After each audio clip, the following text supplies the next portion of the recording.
Frankenstein by Mary Shelley, Chapter 1. I am by birth a Genovese, and my family is one of the most distinguished of that republic. My ancestors had been for many years councillors and syndics, and my father had filled several public situations with honour and reputation. He was respected by all who knew him for his integrity and indefatigable attention to public business. He passed his younger days perpetually occupied by the affairs of his country.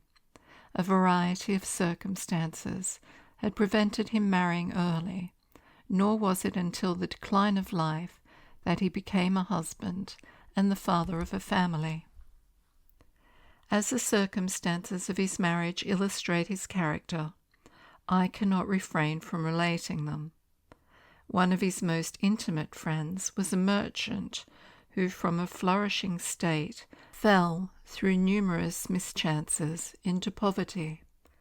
This man, whose name was Beaufort, was of a proud and unbending disposition, and could not bear to live in poverty and oblivion in the same country where he had formerly been distinguished for his rank and magnificence.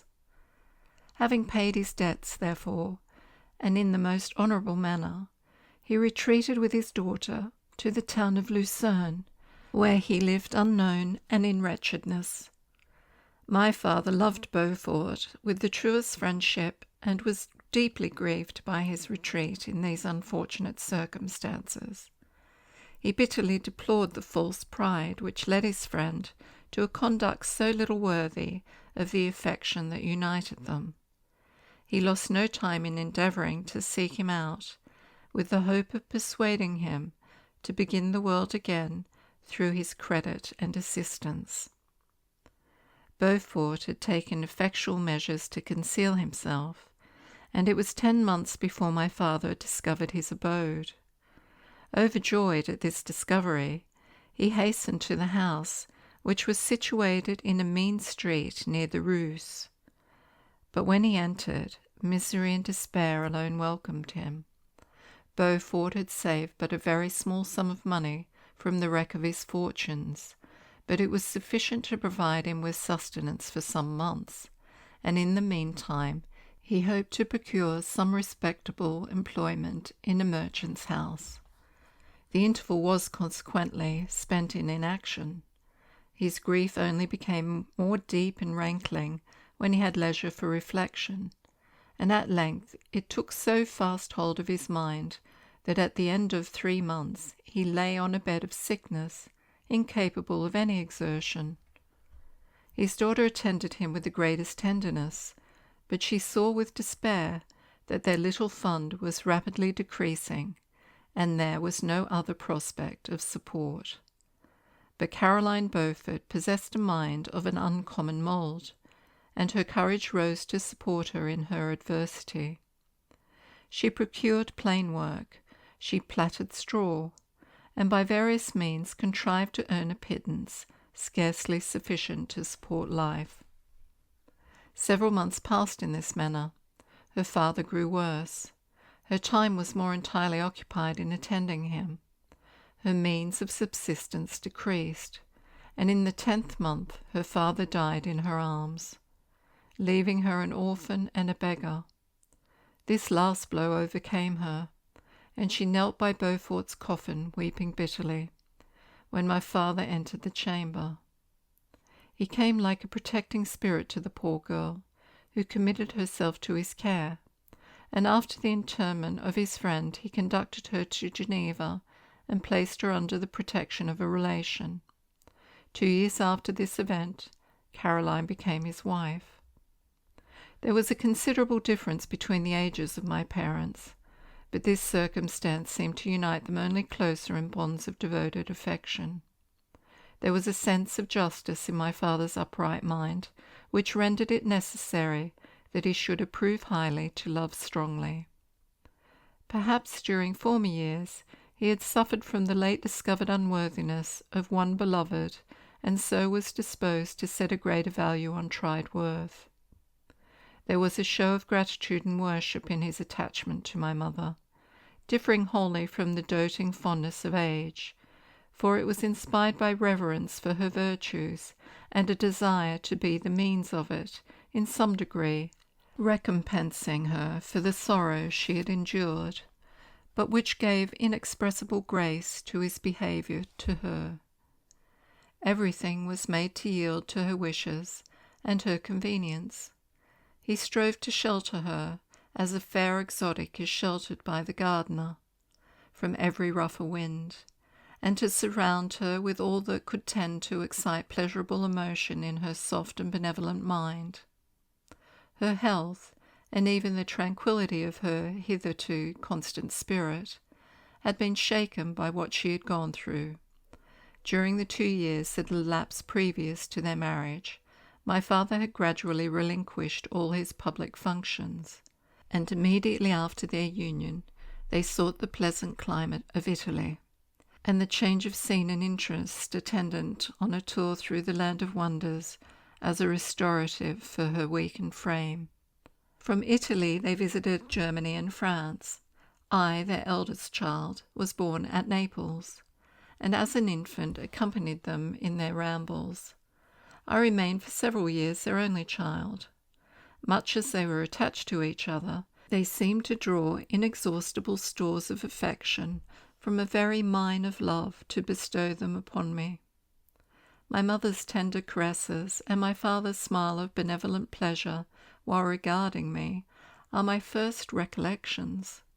I was their plaything and their idol, and something better, their child, the innocent and helpless creature bestowed on them by heaven, whom to bring up to good, and whose future lot it was in their hands to direct to happiness or misery, according as they fulfilled their duties towards me. With this deep consciousness of what they owed towards the being to which they had given life, added to the active spirit of tenderness that animated both, it may be imagined that while during every hour of my infant life I received a lesson of patience, of charity, and of self-control, I was so guided by a silken cord that all seemed but one train of enjoyment to me. For a long time I was their only care. My mother had much desired to have a daughter, but I continued their single offspring. When I was about 5 years old, while making an excursion beyond the frontiers of Italy, they passed a week on the shores of the Lake of Como. Their benevolent disposition often made them enter the cottages of the poor. This, to my mother, was more than a duty. It was a necessity, a passion, remembering what she had suffered and how she had relieved, for her to act in her turn the guardian angel to the afflicted. During one of their walks, a poor cot in the foldings of a veil attracted their notice as being singularly disconsolate, while the number of half-clothed children gathered about it spoke of penury in its worst shape. One day, when my father had gone by himself to Milan, my mother, accompanied by me, visited this abode. She found a peasant and his wife, hard-working, bent down by care and labour, distributing a scanty meal to 5 hungry babes. Among these was one which attracted my mother far above all the rest. She appeared of a different stock. The 4 others were dark-eyed, hardy little vagrants. This child was thin and very fair. Her hair was the brightest living gold, and despite the poverty of her clothing, seemed to set a crown of distinction on her head. Her brow was clear and ample, her blue eyes cloudless, and her lips and the moulding of her face so expressive of sensibility and sweetness that none could behold her without looking on her as a distinct species, a being heaven-sent, and bearing a celestial stamp in all her features. The peasant woman, perceiving that my mother fixed eyes of wonder and admiration on this lovely girl, eagerly communicated her history. She was not her child, but the daughter of a Milanese nobleman. Her mother was a German, and had died on giving her birth. The infant had been placed with these good people to nurse. They were better off then.